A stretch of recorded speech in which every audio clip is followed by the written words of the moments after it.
नुकतंच आपण मोरबे धरणावर तसेच बोकरपाडा येथे आपलं जलशुद्धीकरण केंद्र असो किंवा मग आपल्या आगरोळीच्या जलशुद्धीकरण केंद्रावर व्हिजिट केली. नवी मुंबईतून बहुतांश ठिकाणावरून गढूळ पाण्याच्या समस्येविषयी तक्रारी येत आहेत आणि त्या संदर्भात आपण हा पाहणी दौरा केला. तिकडच्या पाहणी दौऱ्यादरम्यान असं आढळून आलं की तिथं पाण्याचा काही इश्यू नाहीये. मग जे काही प्रॉब्लेम असतील ते शहरात आपल्या ज्या जलवाहिन्या जातात त्यांच्या संदर्भातच असला पाहिजे. म्हणून मग आपण आता नोड वाईज पाण्याचं पाहणी दौरा करतोय.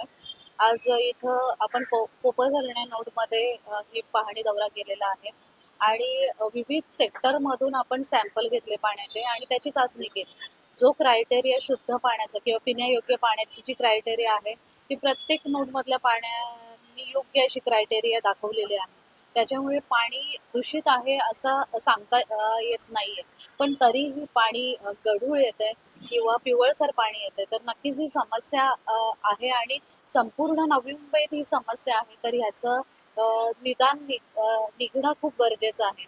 आता आधी ज्या समस्यांविषयी तक्रारी येत होत्या तर त्यामध्ये पाणी जास्त गढूळ दिसत होतं. आता त्याचं प्रमाण थोडं कमी झालेलं आहे आणि समस्याही म्हणजे तक्रारी कमी झालेल्या आहेत. तरीही आपण मास लेवलवर चाचण्या करत आहोत. पाण्याची जी पिण्यायोग्य तपासणी करून ते पिण्यायोग्य आहे की नाही ते लोकांना सांगत आहोत आणि ह्या समस्या लोकांच्या डायरेक्टली आपल्या प्रशासनाला कळाव्यात म्हणून आपण एक टोल फ्री नंबर एक जाहीर केलेला आहे. तो नंबर असा आहे 1800-222-309. तो नंबर आहे 1800-222-309.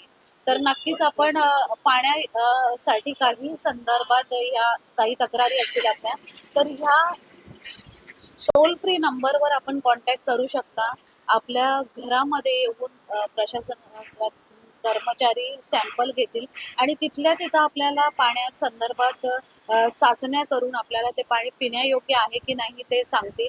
जर काही म्हणजे आता बहुतांश ठिकाणी लाईनी हा गटरातून गेलेल्या आहेत किंवा जवळ ड्रेनेजच्या लाईन वगैरे आहेत. अशा काही समस्या असतील आणि ते पाणी खऱ्या अर्थाने दूषित असेल तर तिथल्या तिथं आपल्या प्रशासनाला आदेशित केलं आहे की आपण लाईनी चेक करा, कुठे लिकेज आहे का ते चेक करा आणि तातडीने त्याच्यावर कारवाई करून लोकांना पिण्यायोग्य पाणी कसं देता येईल ह्याच्या संदर्भात आपण पाऊल उचलू. तर माझं सर्व नागरिकांना आता एक आव्हान आहे.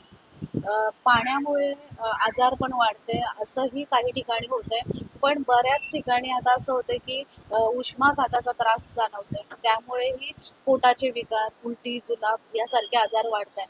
तर जर आपल्याला शक्य असेल तर घरात थांबा. जर काही महत्वाचं काम असेल तरच आपण बाहेर पडा आणि खूप पाणी प्या. कारण पाणी जीवन आहे आणि आपल्याला जे मोरबे जे समृद्ध असं धरण आपल्याला लाभलेलं आहे. आदरणीय गणेशजी नाईक साहेबांच्या दूरदृष्टीने आपल्याला पाण्याचं समृद्ध असं धरण जे मिळालेलं आहे तर ते पाणी आता आपल्या धरणामध्ये इतकं शिल्लक आहे की आपण जुलैपर्यंत ते पाणी पुरवू शकतो. पण जर पाण्याचा आपण योग्य वापर केला, योग्य नियोजन करून ते पुरवलं तरच ते जुलैपर्यंत पुरणार आहे. आता निसर्ग आपल्या हातात नाहीये. पाऊस आज येतोय, उद्या येतोय की महिन्यानंतर येतोय ते आपण सांगू शकत नाही. तर नक्कीच पाण्याचा दुरुपयोग टाळा. आपल्या निदर्शनात कुठे येत असेल की पाण्याचा दुरुपयोग होतोय, कुठे लिकेज आहे, कुठे पाणी गढूळ जास्त प्रमाणात येतं तर तत्काळ या आपत्कालीन नंबरवर आपण कॉन्टॅक्ट करा आणि त्याविषयी सूचना प्रशासनाला